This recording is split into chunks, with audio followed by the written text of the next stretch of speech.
સંત યોહાનના ગ્રંથમાંથી પાઠ 12મો અધ્યાય કડી 24-26।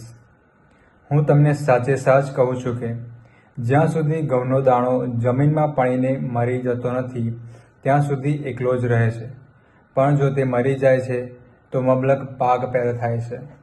જે પોતાના જીવનને વહાલું કરે છે તે ખોઈ બેસે છે, અને જે પોતાના જીવનને આ દુનિયા માટે અરખામણું કરે છે તે શાશ્વત જીવન માટે સલામત રાખે છે।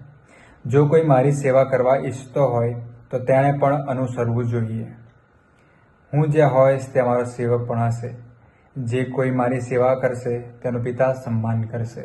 આ પ્રભુની વાણી છે, તે આપણો આધાર છે। ઈસુની જય વહાલાયો મિત્રો, આજના શુભ સંદેશમાં પ્રભુ ઈસુ પોતાના જીવન બલિદાનની વાત કરે છે કે તે કેવી રીતે પોતાનું જીવન સમગ્ર માનવજાત માટે અર્પી દેવાના છે અને ફરી સજીવન થવાના છે। સાથે સાથે જોઈએ તો આ આખા અઠવાડિયા દરમિયાન બધા શુભ સંદેશો શ્રદ્ધાની વાત કરે છે, અને આપણે જોઈએ તો અનગનક રીતે અનેક લોકોએ પોતાનો શ્રદ્ધાનો એકરાર પ્રભુ ઈસુ સામે કર્યો છે।